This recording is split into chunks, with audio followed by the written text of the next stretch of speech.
좀 내성적이고 좀 무뚝뚝하고 친구들 관계도 조금 힘들어하고 게임은 좋아하는데 공부는 싫어하고 저도 이제 열성적인 엄마였기 때문에 학원도 많이 보내려고 했는데 아이가 고집이 셌어요. 이렇게 공부는 별로 그 관심에 갖지 않았어요. 근데 아이가 어느 날은 저한테 그러더라고요. 엄마 제가요 중학교 그 전교생에서 꼴등에서 세 번째라고 그러는 거예요. 그래서 어떻게 뒤에서 세 번째인 줄 아냐? 예, 그랬더니 뒤에 두 명이 있으니까 안다는 거예요. 그래서 막 웃었던 기억이 있어요.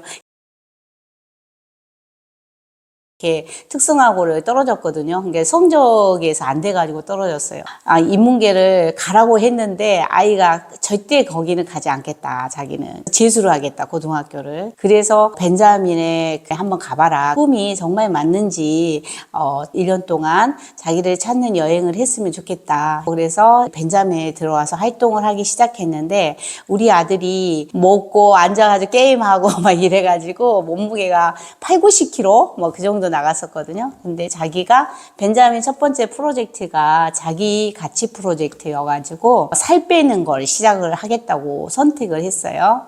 그래서 날마다 새벽 6시에 나가서 올림픽 공원을 돌겠다고 하더라고요. 그래서 처음에는 그런가 보다 했어요. 그랬는데 식단 조절도 자기가 다 하고 그러면서 먹는 것부터 새벽 6시에 나가서 운동 1시간 반 동안 뛰다가 오고 그거를 365일 하루도 빠지지 않고 비가 오나 눈이 오나 하는 걸 보고 저희가 너무 감동을 했습니다. 그래서 아이가 너무 많이 바뀌기 시작했어요. 그리고 친구 관계가 상당히 좋아졌습니다. 사회성이 너무 좋아져가지고 그 친구들하고 어울려가지고 여행도 가고 체험 수업도 같이 가고 동아리 활동도 하고 아주 너무 행복한 벤자민 1년을 보내면서 자신감이 더 뿜뿜 이제 나기 시작한 거예요. 그래서 표현력도 좋아지고.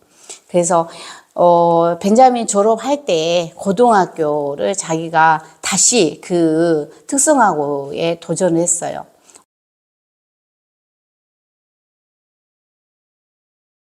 우리 아들은 이제 꿈이 그 게임 프로그래머였거든요. 그래서 그 학교를 꼭 가고 싶다. 그래서 도전을 했는데 면접을 보고 온 날 아들이 그랬어요. 면접관들이 뭐 질문들을 많이 했는데 우리의 아들이 이제 벤자민 활동을 통해서 자신감도 붙었고 자기가 경험하고 체험한 것들을 너무 잘 설명을 하고 당당하게 말하니까 시험관 중에 한 분이 너 여기 떨어져도 다시 시험 쳐라 이렇게 말을 했다는 거예요. 그래서 아들이 집에 와서 엄마 나 떨어진 것 같아. 떨어지면 시험 보라 그랬어. 이렇게 표현해서 조마조마했었는데 면접에서 그냥 붙은 거예요.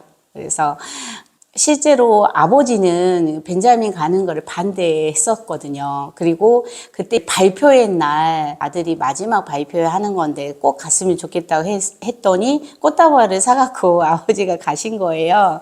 그래서 가셨을 때 아버지께서 보고 깜짝 놀란 거예요. 자신의 아들이 너무 바뀐 거예요. 그래서 그 발표회장에 있는 모든 컴퓨터나 이런 그 프로그램을 자기가 옆에서 다 서포트하고 조명이나 이런 거 뭐 이렇게 컴퓨터 이렇게 PT 올리고 내리고 하는 거 그리고 뭐 기타 치면서 노래하고 그리고 발표회 할 때 엄청 당당하게 제가 그 자기가 원하는 그 학교에 붙었을까요? 안 붙었을까요? 하면서 발표하고 있는데 너무 멋있는 모습을 보고 아버지도 감동을 받으셨죠. 그리고 자기가 원하는 고등학교에 들어갔습니다. 그 멘토 선생님이 잘 챙겨주셨어요. 서울에 있는 어떤 대기업에 다니는 멘토님이었는데 한 번씩 주기적으로 만나서 이야기도 해주고 맛있는 것도 사주시면서 자기 이야기도 해주고 또 업계에서 이제 이런저런 이야기들 하면서 아이가 또 이 꿈이 나한테 도움이 되고 내가 생각하는 게 맞는 것 같아. 이런 생각을 더 굳건히 한 것 같아요. 그래서 그 멘토님은 지금도 한 번씩 전화도 하고 만나는 것 같아요. 종찬이가 동아리 활동하면서 전혀 모르는 것들을 프로그래밍 하는 거를 배우는 학원도 또 거기에서 배우면서 또 새로운 것들 도전해보고 이런 과정들을 겪으면서 면접관님이 물어봤을 때 그런 부분도 엄청 솔직하고 그 당당하게 발표했던 게 면접에 붙었던 것 같습니다. 종찬이가 둘째가 이제 벤자민을 다니면서 너무 행복해하고 자기 꿈을 잘 찾는 그런 모습 보고 형이 보고 너무 부러워했습니다. 그리고 결국은 자기도 벤자민에 가서 자기의 꿈과 비전을 찾고 싶다. 그렇게 해서 아버지를 설득하는 과정이 있었습니다. 아들은 그 명문 사립대를 다니고 있었기 때문에 반대를 엄청 심하게 하셨습니다. 그래서 종찬이한테 물어봤습니다.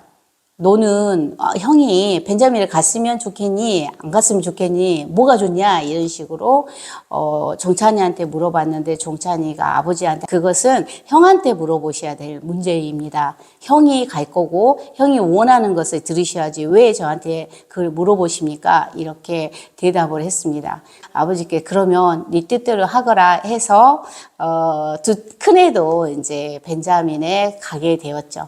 그리고 이 두 아이들이 지금도 저한테 편지를 써요. 엊그제도 이렇게 어버이날이라고 편지를 썼는데 보통 남자애들이 쓰는 거에 편지 양에 아주 그 깨알 같은 글씨로 그 한 페이지, 두 페이지를 막 다 씁니다. 근데 거기에 끝에 항상 하는 말이 끝까지 믿어주시고 지원해 주셔서 너무 감사드립니다. 이게 우리 아들들 둘의 멘트예요. 그래서 제가 감동스러워서 눈물도 흘리고 그랬었는데 내가 잘했구나. 선택을 잘했어. 그런 마음이 들고 믿음직스럽습니다. 종찬이는 그 중학교 때는 성적으로 말했을 때는 아주 하이였는데 고등학교를 자기가 원하는 학교에 들어가면서부터는 제가 그만두고 제발 잠자라고 할 정도로 애가 잠을 안 자면서 새벽까지 막 3시, 4시까지 프로젝트를 만들고 뭐 이렇게 뭔가를 하는 거예요. 그래서 제가 어느 날은 그렇게 물어봤습니다. 네가 요즘에는 그 컴퓨터 앞에 앉아 있으니까 뭐 하는지 모르잖아요. 그래서 요즘도 게임 하니? 내가 이렇게 물어봤는데 요즘 게임할 시간이 어디 있어요? 이렇게 대답을 하더라고요. 그러니까 그게 작업을 하는 과정이었던 거예요. 그리고 이 아이가 너무 열심히 하는 거죠, 그거를. 너무 재밌어서. 그래서 전교 상위권으로 들어가게 되었습니다. 그래서 학교에서는 이제 해년마다 그 상위권 아이들 대상으로 해서 산학 연계에서 그 외국에 나가는 그 프로젝트가 있는데 거기에 뽑혀서 그 영어 공부도 열심히 하고 자존감이 많이 향상되었었죠. 그리고 고등학교 3학년 여름에 이렇게 이제 기업에서 이렇게 면접을 보고 취업을 합니다. 그리고 서울에서 직업 생활을 하면서도 그 자기 관리를 너무 철저하게 했습니다. 그리고 날마다 지금도 3년, 4년이 지났는데도 새벽에 6시에 어김없이 나가서 자기 몸 관리하고 나서 출근하는 아이입니다. 그리고 자기가 고등학교 때 목표했던 걸 다 이루었다고 엄마 새로운 목표를 좀 세워야 될 것 같아요. 그러면서 20대 초반의 아이가 할 수 없는 그런 생각과 사고를 하면서 회사 사장님께서도 아이를 높게 평가를 하시는 것 같아요. 아이들이 뭔가를 하고 싶다고 했을 때 저희 나이 또래 엄마들이 다 그렇습니다. 내가 그때 하고 싶다는 거를 해줄 건데 왜 그때는 공부하고 나중에 해 이런 말을 많이 했다고 친구들이 그럽니다. 근데 저한테는 잘 키웠네 이런 말을 많이 합니다. 왜? 저는 그때부터도 아이들이 원하는 그런 꿈과 비전을 찾아야지 그 아이들이 행복하다고 끝까지 믿었습니다. 그게 아이들한테는 가장 큰 힘이 되지 않았나. 그래서 아이들도 저에게 끝까지 믿어주셔서 감사합니다. 저에게 영원한 지지자로, 응원자로 남아주신 부모님께 항상 사랑합니다. 이렇게 표현하는 것 같습니다.